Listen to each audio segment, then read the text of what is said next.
Captain Daniel Hayes stood on the bridge of his ship, the Defiant. His hands gripped the edge of his command chair as he stared at the main screen. What he saw there made his blood run cold. The planet New Haven was dying. Smoke and fire covered its surface. Massive explosions bloomed across the continents like deadly flowers. The alien ships in orbit continued their attack, their weapons turning cities into ash and glass. Commander Lisa Monroe stood beside Daniel. Her face was pale, her jaw tight with barely controlled anger. She had friends on New Haven. Maybe they were already dead. Maybe they were dying right now, looking up at the sky and wondering why no one was coming to save them. The communication system crackled to life. An alien voice came through the speakers, smooth and calm. The ship's computer translated the words into English. "We are the Velkari Empire. We extend our regrets for this unfortunate incident. The Velkari High Council wishes to open diplomatic channels with humanity. We seek peace and understanding between our peoples." Daniel felt something break inside him. Unfortunate incident. They had just killed 40,000 people and called it an incident. Lieutenant Jake Morrison turned from his station. His young face showed shock and confusion. "Sir, they're asking for peace talks. What do we do?" Daniel didn't answer right away. He kept his eyes on the screen, watching New Haven burn. His sister Kate lived there with her husband and their 2 children. Sarah was 6 years old. Ben was 8. They had visited Daniel just 3 months ago. The kids had been so excited about their new school, their new friends, their new life on a colony world. Now they were gone. "All of them, sir?"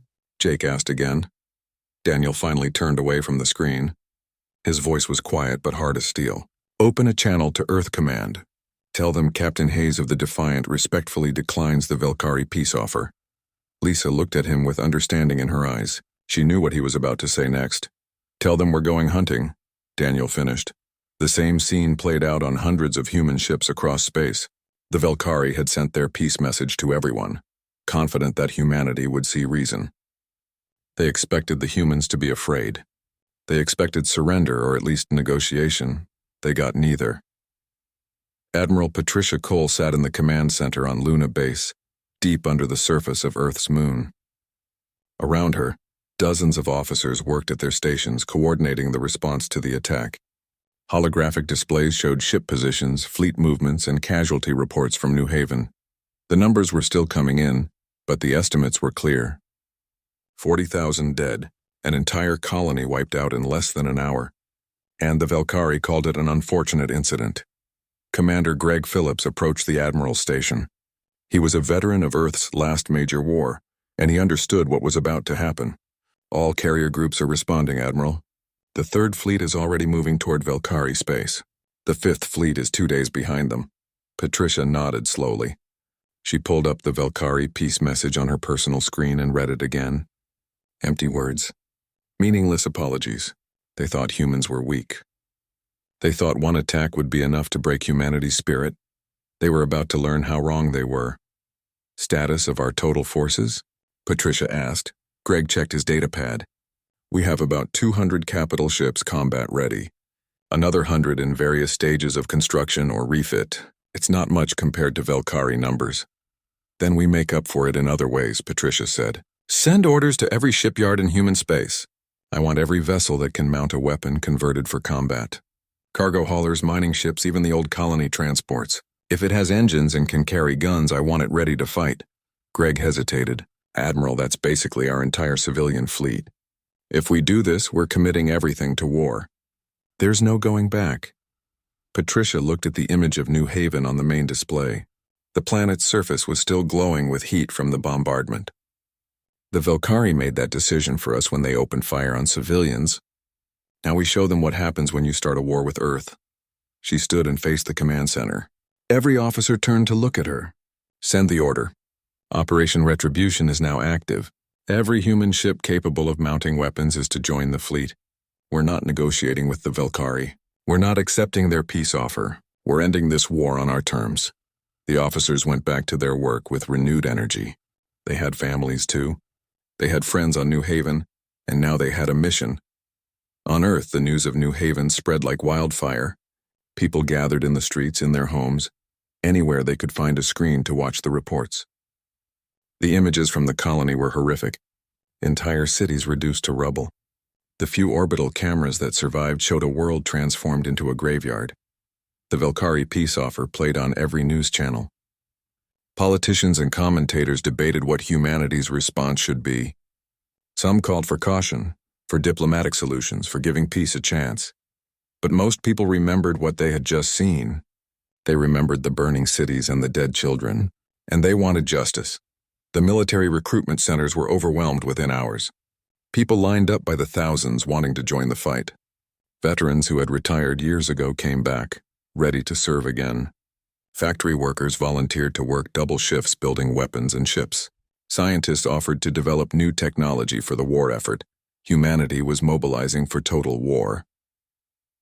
In the Velkari Empire, High Counselor Thaven waited for humanity's response to his peace offer. He sat in his office on the Velkari homeworld, confident that the message would be accepted within a day or two. The humans had just lost a colony. They had just seen what Velkari weapons could do. Surely they would be reasonable. His military advisor, General Korath, was less certain. High Counselor, we're detecting unusual activity in human space. Multiple fleet movements, increased communications traffic, energy signatures consistent with weapons testing. Thaven waved a dismissive hand. They're posturing. It's natural after such a loss. They want to appear strong before they negotiate. Let them have their pride. In the end, they will accept our terms. But hours turned into days and no response came from Earth. Instead, the Velkari border stations began reporting something alarming. Human ships were massing at the edge of Velkari space, hundreds of them, and they weren't slowing down. Back on the Defiant, Daniel Hayes reviewed the tactical situation with his officers. The ship was part of a larger battle group now, one of dozens moving toward Velkari territory. The fleet was enormous and growing larger every day as more ships joined from across human space. First target is Tarandon Station, Lisa said, pointing to the tactical display. It's a Velkari military outpost. Small garrison, minimal civilian presence. Daniel shook his head. No, change of target. Find me a Velkari colony. Something with cities and civilians. The bridge went silent. Jake turned in his chair, his eyes wide. Sir, targeting civilians would be a war crime. Daniel's voice was cold. The Velkari targeted New Haven, 40,000 civilians who never had a chance to fight back. Now we show them what that feels like. Lisa touched his arm gently. Daniel, I understand what you're feeling. But we can't become like them. We have to be better than that. For a moment, Daniel's mask of cold fury cracked. Lisa saw the grief underneath, the pain of a man who had lost everything he loved. My sister's kids, Lisa, Sarah, and Ben, they didn't do anything wrong. They were just living their lives. And the Velkari killed them without warning, without mercy. He straightened up, the mask sliding back into place. I'm not asking to be better than them.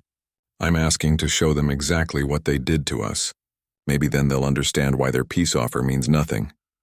As the human fleet moved deeper into Velkari space, the galaxy watched with growing alarm.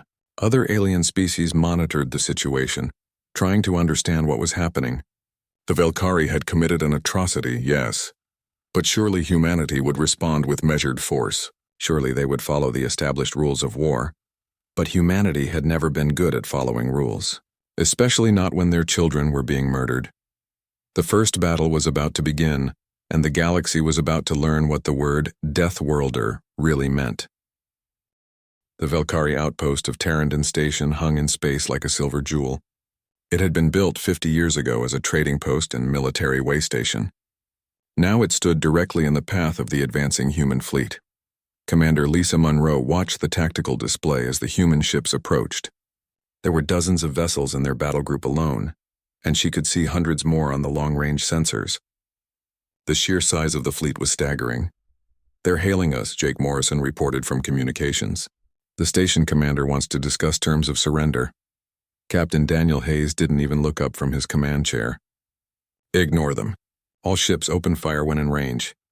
Lisa felt her stomach twist. Daniel, they're trying to surrender. We have to at least listen to them. Like the Velkari listened to New Haven? Daniel's voice was flat, emotionless. No warnings, no mercy. That's what they taught us. The Defiant's weapon systems came online with a low hum. Around them, the other ships in the fleet did the same. The space around Tarandon Station lit up with targeting lasers and weapon locks. The station's defensive systems activated, but it was hopeless. The station had been designed to fend off pirates or small raiders, not an entire fleet.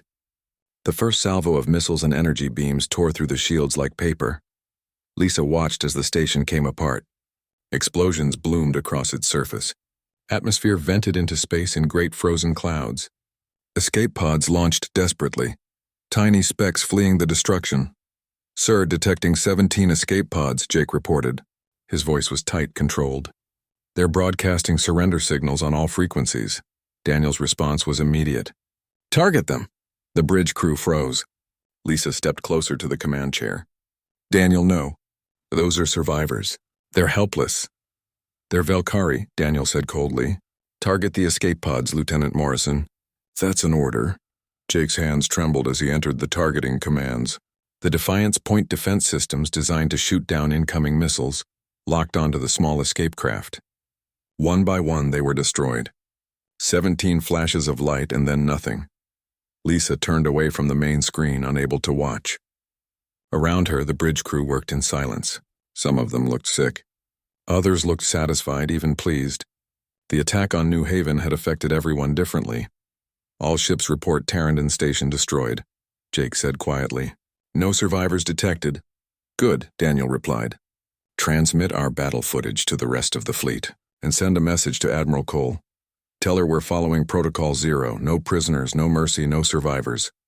Across Valkyrie space, the pattern repeated. Human battle groups struck at military outposts, supply depots, and communication stations. The attacks were swift, brutal, and absolute. Nothing was left standing. No one was left alive. The Valkyrie military tried to respond, but they were unprepared for the intensity of the human assault. Their doctrine emphasized precision strikes and minimal casualties. They had rules about prisoners of war, about civilian protection, about proportional response. The humans ignored all of it. Admiral Patricia Cole coordinated the offensive from her flagship, the carrier Vengeance. The ship had been a colony transport 3 weeks ago. Now it carried a full fighter wing and enough missiles to level a city. Third Fleet reports breakthrough at the Kessian defensive line, Commander Greg Phillips announced. "Valkyrie forces are retreating. Third Fleet is requesting permission to pursue." "Granted," Patricia said without hesitation. "Tell them to pursue to destruction. I want every Valkyrie ship in that sector eliminated." Greg entered the orders, then turned back to the Admiral. "Ma'am, we're receiving reports of our forces targeting escape pods and disabled ships. Some captains are concerned about war crimes tribunals after this is over." Patricia looked at him with hard eyes. "The Valkyrie glassed an entire colony, Commander. 40,000 civilians burned alive. Tell any captain who's worried about tribunals that they can answer to me when this is done. Right now, I want them focused on winning this war." A new alert flashed on her screen, an incoming communication request from Valkyrie High Command. Patricia almost ignored it, then decided to take the call. Sometimes it was useful to hear what the enemy had to say. The face that appeared on her screen was pale blue with large, dark eyes. High Counselor Thaven looked older than the intelligence photos had shown. Stress was taking its toll. "Admiral Cole, I am authorized by the Valkyrie High Council to negotiate an immediate ceasefire. We wish to discuss terms of peace and compensation for the New Haven incident." Patricia leaned back in her chair. The bridge crew around her went quiet, listening. "You want peace?" "Yes, desperately," Thaven said. "This conflict serves neither of our interests. We made an error in judgment regarding New Haven. We are prepared to offer substantial reparations and recognize human sovereignty in all disputed territories." "Substantial reparations," Patricia repeated slowly. "Tell me, Counselor, what's the exchange rate? How much is a human life worth in Valkyrie currency?" Thaven seemed to sense the danger in her tone. "We can negotiate specifics through diplomatic channels. But first we must stop this violence. Your forces are committing atrocities across our space. You're destroying unarmed stations, killing civilians, refusing all attempts at surrender." "Interesting choice of words," Patricia said coldly. "Atrocities. Coming from the government that ordered the bombardment of New Haven. Tell me, was that an atrocity too?" "That was a military action," Thaven began, but Patricia cut him off. "It was the murder of 40,000 civilians," she snapped. "Men, women, and children who never had a chance to surrender, who never had a chance to negotiate. You turned an entire planet into a crematorium and now you want to talk about peace?" Thaven's composure cracked. "What do you want from us? We're offering everything we can. Reparations, territory, technology transfers. Name your price for peace. Patricia stood up, her face filling the screen. Peace? You don't understand, do you? Peace is what you ask for before you start a war, not after. You had your chance for peace. You chose fire and death instead. Then what? Thaven's voice rose in desperation. You'll exterminate us? Wipe out our entire civilization? That's genocide, Admiral. The other species in the galaxy will never accept it. Let them try to stop us, Patricia said. Here's what you need to understand, Counselor. We're not like you. We didn't evolve on a gentle world where survival was easy. We came from Earth. Every single day on our planet was a fight to survive. We learned to be hard, to be ruthless, to do whatever it took to protect our own. She leaned closer to the camera. You killed 40,000 of our people thinking we'd be too afraid to fight back. Instead, you reminded us what we really are. You woke up something that should have stayed asleep. What are you? Thaven whispered. Patricia's smile was cold and terrible. We're the monsters your species forgot existed, and now we're coming for you. She ended the transmission and turned to Greg. New orders for all fleets. Begin targeting Velkari colonies in the outer systems. Full orbital bombardment. Leave nothing standing. Greg's face went pale. Admiral, those are civilian targets. There will be millions of casualties. I know, Patricia said quietly. But the Velkari need to understand what they did to us. They need to watch their colonies burn the way we watched New Haven burn. Maybe then they'll understand why their peace offer means nothing. The orders went out across the human fleet. Some captains hesitated, unwilling to cross that final line. But most obeyed without question. They remembered New Haven. They remembered the images of burning cities and dead children, and they wanted revenge. The first colony to fall was Helicon, a Velkari settlement of 3 million. The human battle group arrived without warning and began their bombardment. The colony's defenses were minimal, designed more for asteroid deflection than military attack. It took 6 hours to reduce the colony to ruins. Then came Sardis, population 5 million.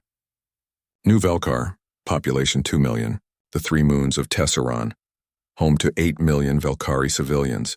One by one, the colonies fell to human weapons. On the Defiant, Daniel Hayes watched the destruction with empty eyes. Lisa stood beside him, her face a mask of carefully controlled emotion. How many? She asked quietly. 15 million so far, Daniel replied. Maybe more. The casualty reports are still coming in. Does it help? Lisa turned to look at him. Does any of this bring Kate and her children back? Daniel was silent for a long moment. No, nothing brings them back. But at least the Velkari understand now. At least they know what it feels like to lose everything. We've become what we fought against, Lisa said. We're doing exactly what they did to us. No, Daniel corrected her. They started this war. We're just finishing it. There's a difference, but even as he said it, Daniel wasn't sure he believed it anymore. The line between justice and revenge had blurred somewhere along the way. He just wasn't sure where. 6 months had passed since the war began. The Velkari Empire was in ruins. Their military had been shattered, their colonies destroyed, their economy collapsed. What had once been a proud civilization spanning dozens of star systems was now reduced to a handful of heavily defended core worlds. High Counselor Thaven stood in the underground command center on Velkaris Prime, watching the tactical displays with hollow eyes. Human fleets surrounded his homeworld, thousands of ships, all armed and ready to complete what they had started. Our defensive platforms are at full strength, General Korath reported. His voice had lost the confidence it once held. But our analysis shows we can hold out for maybe 3 days against a full assault. After that, the planet is defenseless. Thaven nodded slowly. He had aged decades in the past months. The weight of 15 million dead pressed down on him like a physical thing. Open a communication channel to the human fleet. I will speak with Admiral Cole one final time. Patricia Cole appeared on the screen minutes later. She looked tired but determined. Behind her, the bridge of the Vengeance bustled with activity as officers prepared for the final assault. Counselor, Patricia said simply. Admiral, Thaven replied. I am prepared to offer the Velkari Empire's unconditional surrender. All terms, all conditions, all demands. We accept everything. Patricia studied him for a long moment. Everything? Yes. Thaven's voice was barely a whisper. The Velkari military will be disbanded. Our weapons will be destroyed. We will pay reparations for as long as it takes. We will accept human oversight of our government, We will teach our children what we did to New Haven and what happened because of it." He paused, gathering his strength. "We will give you everything you ask for. Just please, Admiral, don't destroy this world. Don't kill the 5 billion people who live here. They didn't make the decision to attack New Haven, I did. Punish me, not them." Patricia was quiet for so long that Thaven thought the connection had failed. Finally she spoke. "Do you know why we haven't attacked Valkyries Prime yet, Counselor?" Thaven shook his head. "Because we're not like you," Patricia said. "You targeted civilians first. You chose the path of genocide to make a point. We responded in kind, yes. We showed you what it feels like to watch your colonies burn. But we always knew where the line was. We always knew when to stop." She leaned forward. "The question is, did you learn anything? Or will you rebuild your military and try this again in 20 years when you think we've forgotten?" "We've learned," Thaven said desperately. "By all our gods, we've learned. Never again will the Valkyrie Empire threaten humanity. Never again will we start a war without understanding the cost." Patricia nodded slowly. "Then I accept your surrender, Counselor. But understand this. Human forces will remain in Valkyrie space for the next 50 years. We will monitor your rebuilding. We will inspect your facilities. And if we ever detect that you're building weapons again, if we ever think you're preparing for another war, we will finish what we started here today." Thaven felt relief wash over him like a wave. His world would survive. His people would live. The price was high, but it was better than extinction. "We accept all terms, Admiral. Thank you for your mercy." "Don't thank me," Patricia said coldly. "Thank the fact that we're better than you are. Call out." The transmission ended and Thaven collapsed into his chair. Around him, the command center erupted in relief and celebration. They had survived. The Valkyrie people would live to see another day. But Thaven knew the truth.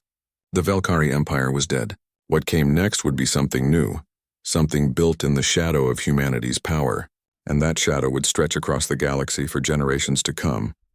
On the Defiant, Daniel Hayes received the stand-down order with mixed feelings.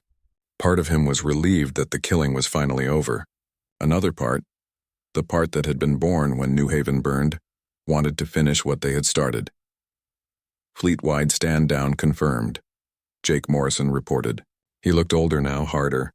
The war had changed all of them. All ships are moving to holding positions around Valkyris Prime. The Valkyrie surrender is official. Lisa Monroe approached Daniel's command chair. "It's over." "We won, did we?" Daniel asked quietly. "We destroyed half their empire, killed millions of people, became the very thing we swore to fight against." "Is that victory?" "It's survival," Lisa replied. "The Valkyrie learned that they can't attack humanity without consequences. Maybe that lesson will keep us safe in the future." Daniel thought about Kate and her children, about 40,000 people who died on New Haven. "I hope so.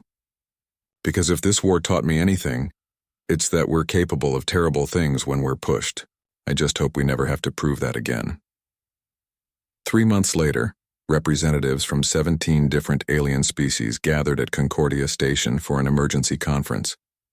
The topic was simple but terrifying: what to do about humanity. Ambassador Henry Graves sat in the human delegation area, listening to speaker after speaker condemn the actions of his species. They called it genocide, war crimes, crimes against all sapient life. They demanded sanctions, restrictions, oversight. Finally, Henry stood to address the assembly. The chamber fell silent as he walked to the central podium. "You've all made your positions clear," Henry began. "You think humanity went too far in our war with the Valkyrie. You think we should have shown more restraint, more mercy. You want to punish us for defending ourselves." He looked around the chamber, meeting the eyes of each delegate. "But I have a question for all of you. Where were you when New Haven burned?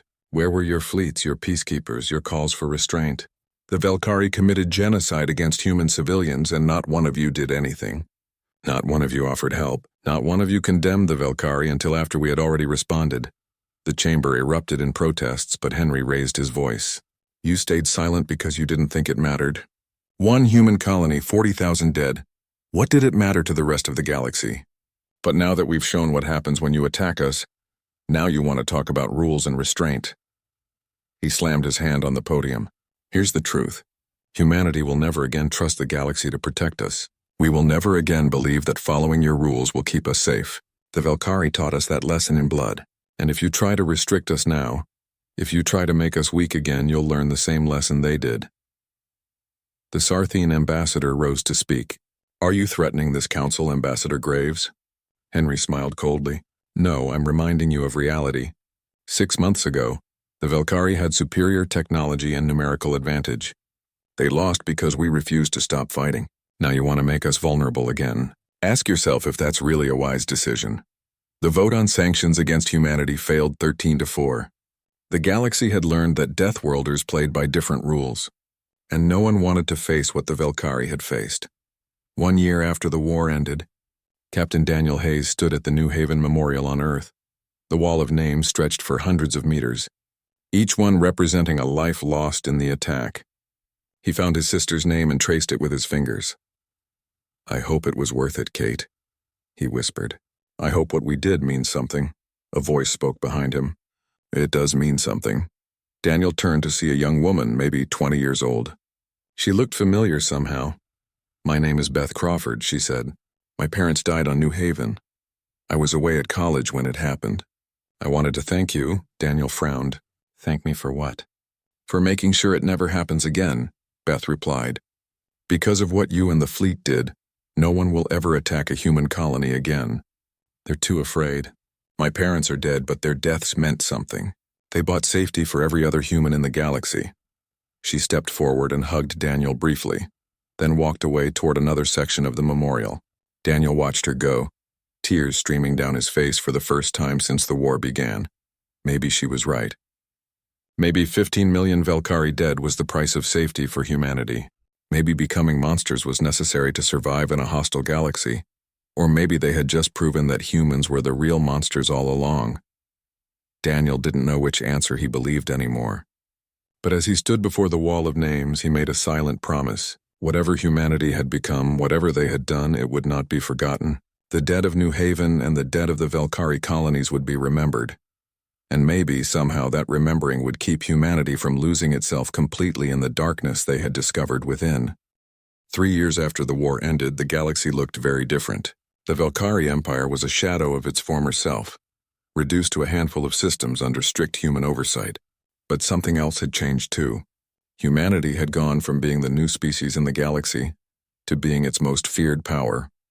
Lieutenant Beth Crawford, the young woman who had lost her parents at New Haven, now served aboard a human patrol ship in Velkari space. She walked the corridors of the destroyer vigilant with confidence, her uniform crisp and her expression professional. The Vigilant's mission was simple: monitor Velkari rebuilding efforts and ensure compliance with the surrender terms. It was boring work most days, which suited Beth just fine. She had seen enough excitement for one lifetime. Crawford, report to the bridge, the ship's communication system announced. Beth changed direction and headed for the command center. Captain Sarah Mitchell stood at the tactical display when Beth arrived. Mitchell was a veteran of the war, though she rarely talked about it. Like many officers from that time, she carried the weight of what they had done in silence. We've received a distress call, Mitchell explained without preamble. Sarthian colony under attack by the Kryn Collective. They're asking for help. Beth felt her stomach tighten. The Sarthian were one of the species that had voted to sanction humanity after the war. Do we have orders from Fleet Command? Not yet, Mitchell replied. But the Kryn are using the same tactics the Velkari used. Hit civilian targets first, demand surrender or face total destruction. They've already killed 2 million people. Beth looked at the tactical display showing the Sarthian colony. Smoke and fire covered parts of the surface. It looked horribly familiar. It's New Haven all over again. Yes, Mitchell agreed. And the Sarthian are learning what we learned. That the rest of the galaxy doesn't help when you're being slaughtered.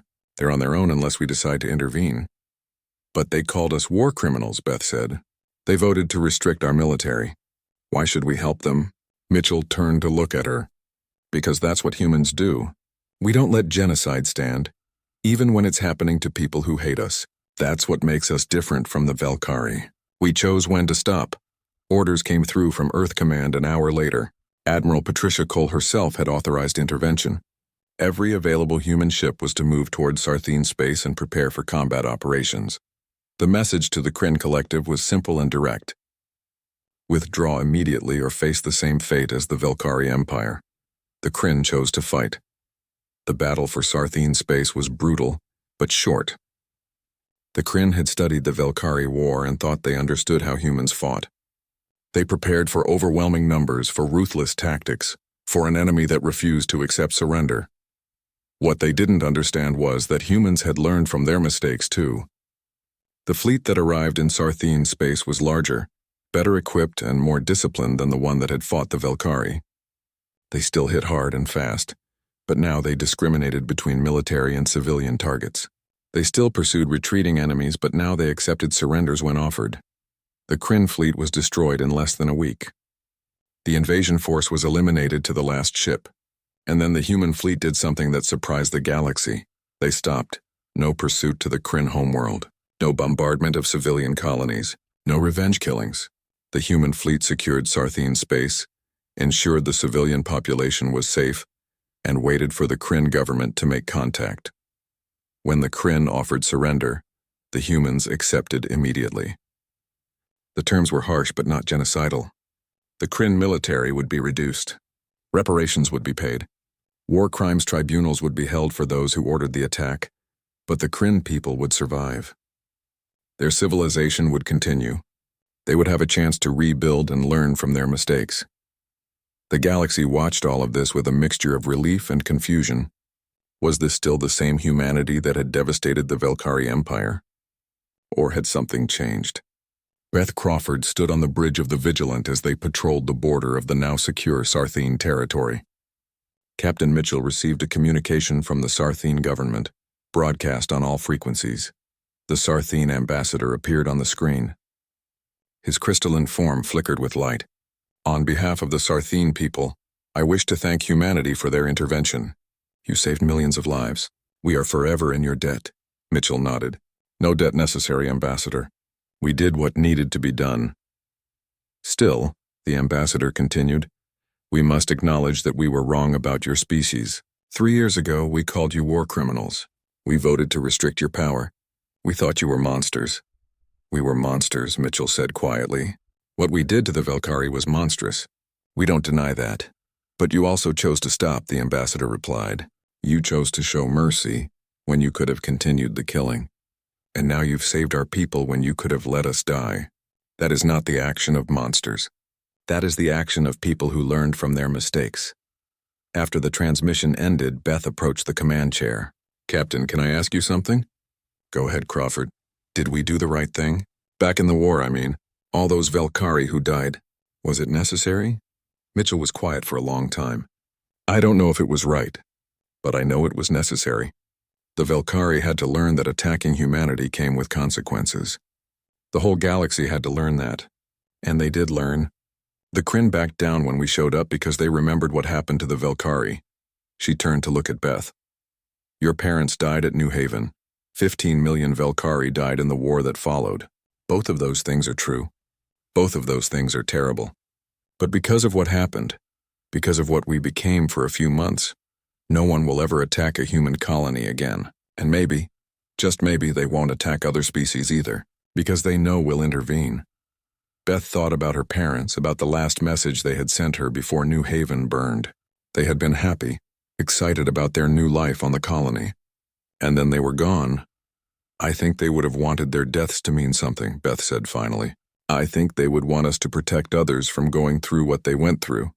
I hope you're right, Mitchell replied. Because that's the burden we carry now. We're the galaxy's enforcers, the species everyone calls when monsters come knocking, and we have to be strong enough to do that job without becoming monsters ourselves. On Earth, Admiral Patricia Cole prepared to retire from active service. She had led humanity through its darkest hour and its greatest victory. Now it was time for someone else to carry that burden. Her replacement, Admiral Raymond Blake, met with her in the command center on Luna Base. He was younger than her, untested by war, but smart and capable. The Sarthene situation is resolved, Blake reported.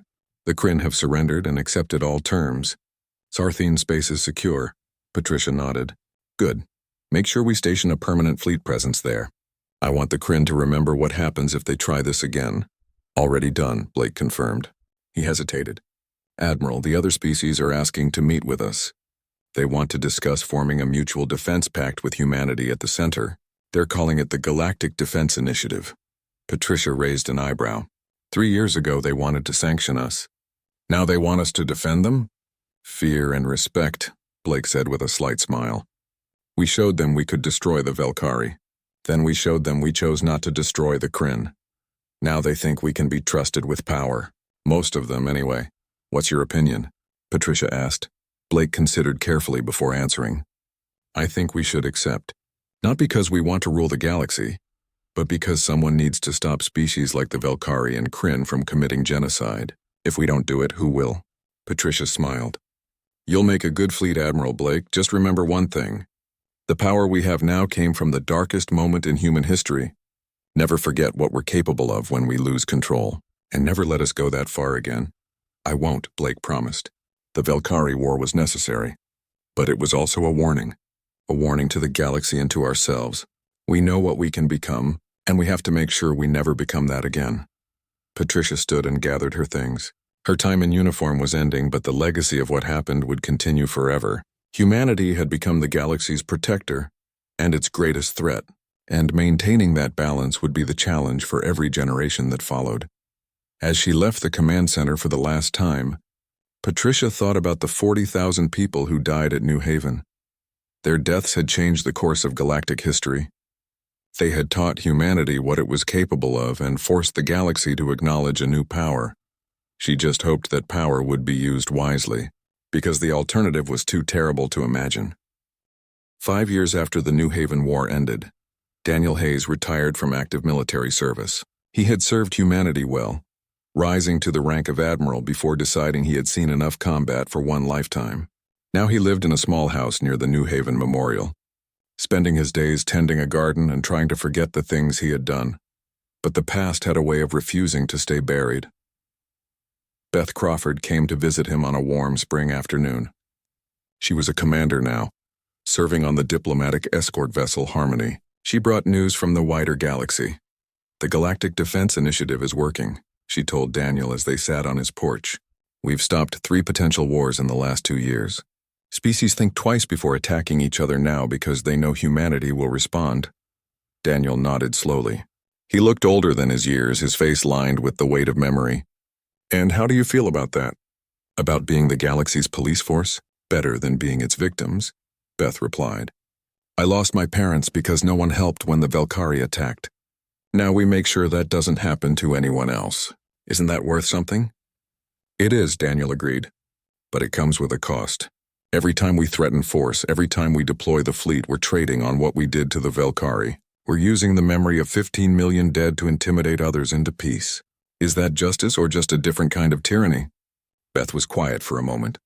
I think it's both. And I think that's the burden we carry for what we did. We can't undo the Velkari War. We can't bring back the people who died. But we can use the fear we created to prevent future deaths. Maybe that's not perfect, but it's better than doing nothing. Daniel smiled sadly. You sound like I did 5 years ago. So certain that the ends justify the means, don't they? Beth challenged. New Haven was destroyed. We responded with overwhelming force. The Velkari surrendered. Now the galaxy is more peaceful than it's been in centuries. Would you change that if you could? Daniel thought about Kate and her children, about the 17 escape pods he had ordered destroyed, about the millions of Velkari civilians who died on colonies that had nothing to do with New Haven. I don't know. Some days I think we did what was necessary. Other days I think we just proved we're as capable of evil as anyone else. He stood and walked to the edge of the porch, looking out at the memorial in the distance. The galaxy sees us as heroes now, the species that stood up to tyranny and said never again. But I remember what we really were during that war. We were angry and hurt and out for revenge. We became monsters because we thought we had to, and maybe we did, but that doesn't make it right. Beth joined him at the railing. My parents died at New Haven. 15 million Velkari died in the war. Both of those things haunt me. But I also know that because of what happened, millions of others have been saved. The Sarthene are alive because we intervened. The Kryn learned their lesson without being destroyed. Doesn't that balance the scales somehow? I wish I knew, Daniel said quietly. I really do. On the other side of the galaxy, former High Counselor Thaven walked through the rebuilt capital city of Velkaris Prime. The Velkari people had survived, but their civilization was forever changed. They were a client state now, dependent on human goodwill for their security and prosperity. Thaven had been forced from office after the war. He lived quietly now, a reminder to his people of what happened when leaders made catastrophic mistakes. But he still followed galactic events, still watched as humanity reshaped the political landscape. A young Velkari approached him on the street. She couldn't have been more than 20 years old, born after the war ended. "Excuse me, are you former High Counselor Thaven?" Thaven tensed, expecting anger or blame. "I am." To his surprise, the young woman bowed respectfully. "I wanted to thank you." "Thank me?" Thaven was genuinely confused. "For what?" "For teaching us humility," she replied. "My generation grew up learning about what happened, about how our leaders thought we were superior, how we attacked New Haven thinking the humans would submit, how we learned the terrible cost of our arrogance." She looked up at him with earnest eyes. "Because of what happened, because of the lesson you forced us to learn, the Velkari people will never make that mistake again. We know our place in the galaxy now. We know that power doesn't give you the right to destroy others. That's a lesson worth learning, even if the cost was high." Thaven felt tears form in his eyes. 15 million of our people died. How can you thank me for that?" "Because 60 billion lived," she replied. "The humans could have destroyed us completely. They had the power and the anger to do it. But they chose to stop. They showed us mercy we didn't deserve, and that taught us something even more important than fear. It taught us that strength can be tempered with wisdom." She bowed again and walked away, leaving Thaven standing alone on the street. For the first time since the war ended, he felt something other than guilt and shame. He felt hope. Hope that maybe, somehow, the terrible price paid in blood had bought something valuable after all. Back on Earth, the leadership of humanity gathered for a historic conference.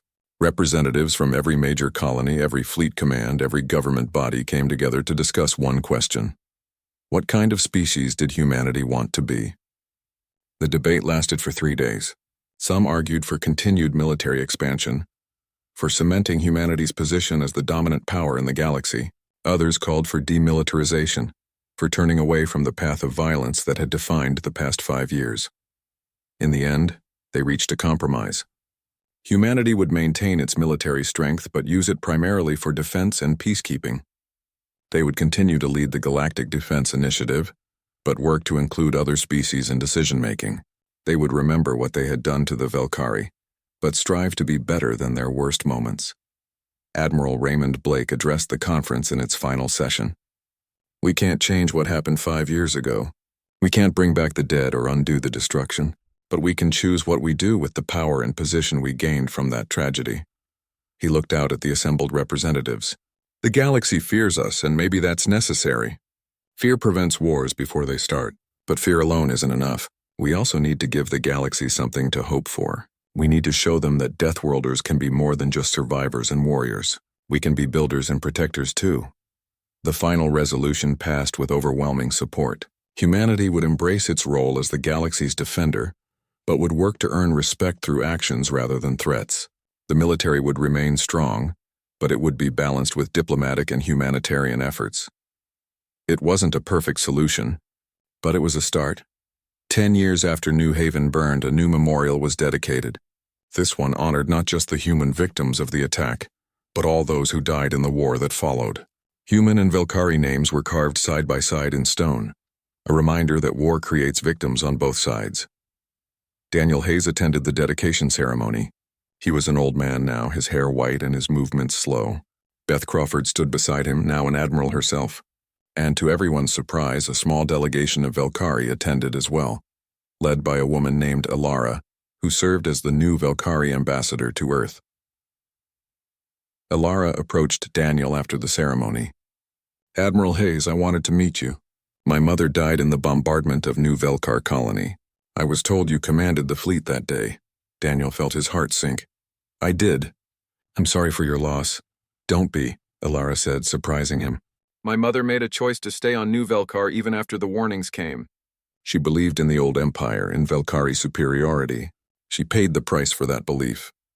But her death and the deaths of millions like her taught my generation a lesson we needed to learn." She gestured to the memorial wall. "This monument shows the cost of war, human and Velkari names together, reminding us that violence destroys everyone it touches.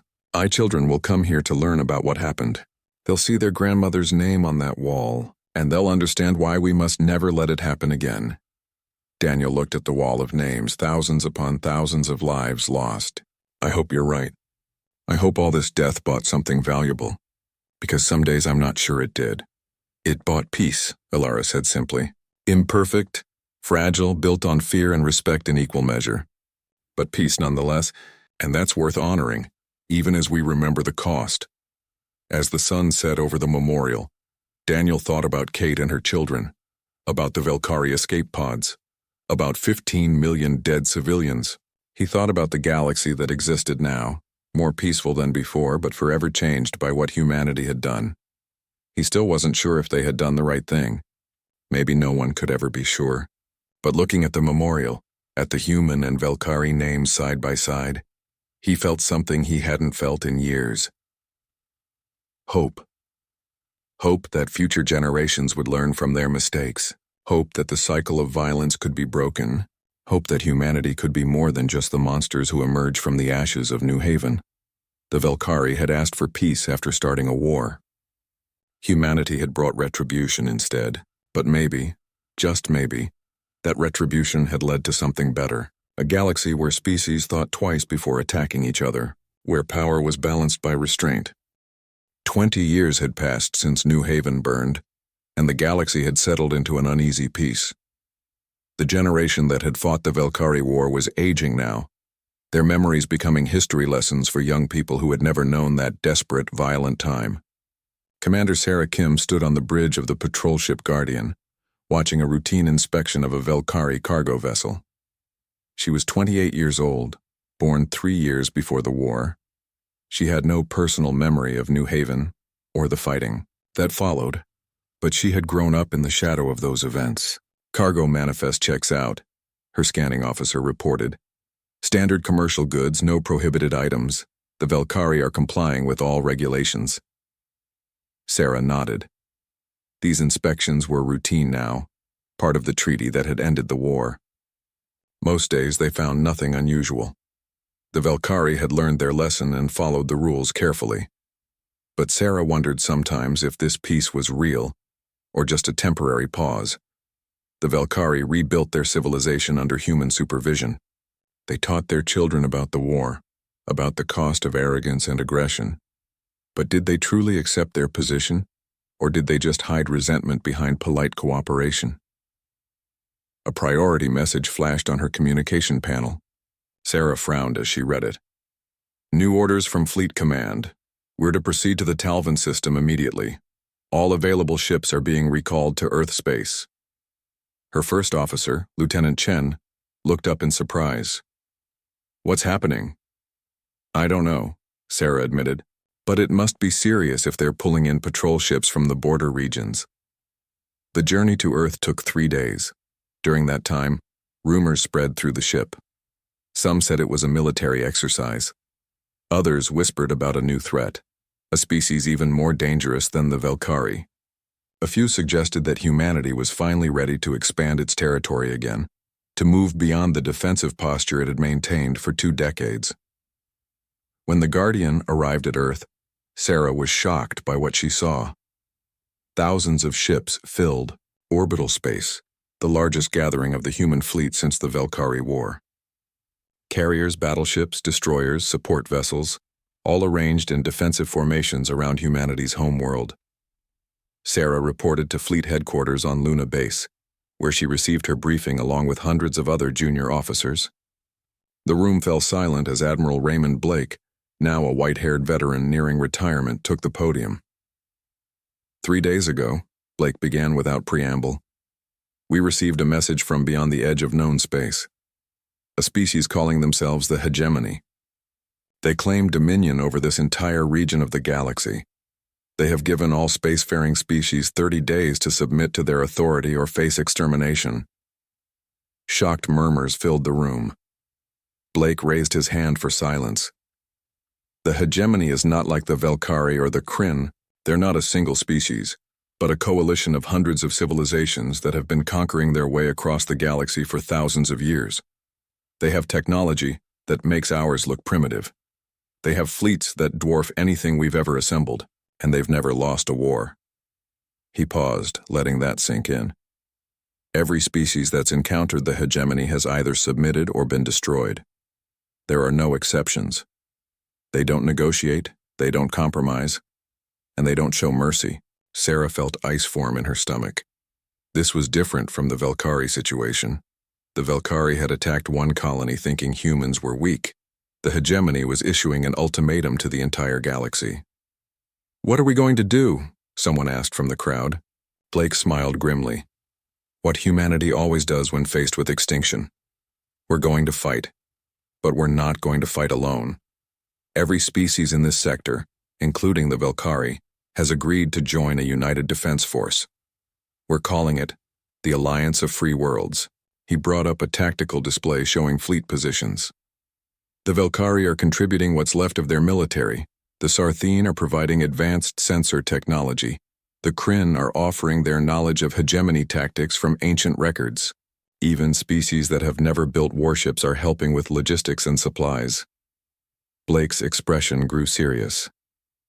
"This is the moment we've been preparing for, whether we knew it or not. For 20 years, humanity has been the galaxy's defender. We've kept the peace through strength and the memory of what we did to the Velkari. Now we get to prove whether that was worth the cost." Sarah raised her hand. "Sir, do we have any chance of winning?" Blake was quiet for a moment. "Honestly? No. The hegemony has crushed civilizations far more advanced than ours. They have weapons we can't counter and tactics we don't understand. By every reasonable calculation, we should surrender and hope they show mercy." He smiled, and there was something fierce in it. "But humanity has never been good at reasonable calculations. We're the species that survived on a death world. We're the survivors who turned back the Velkari when we were outnumbered and outgunned. And we're not going to bow to the hegemony just because they tell us to." The briefing continued for hours, covering fleet deployments, tactical plans, and contingencies. Sarah learned that her ship would be part of a fast attack group tasked with harassing hegemony supply lines. It was dangerous work with low survival odds, but someone had to do it. As she left the briefing, Sarah found herself at the New Haven Memorial. She had visited it once before during officer training, but that had been a formal ceremony. Now she stood alone before the wall of names, thinking about the 40,000 people who died here. "They started it all," a voice said behind her. Sarah turned to see an old man with white hair and tired eyes. She recognized him from her history classes, former Admiral Daniel Hayes. "Sir," Sarah said respectfully, "I didn't know you still came here." "Every week," Daniel replied, moving to stand beside her. 40,000 names, including my sister and her children. Their deaths changed everything." He gestured to the memorial wall. "The Velkari thought they could intimidate us with one attack.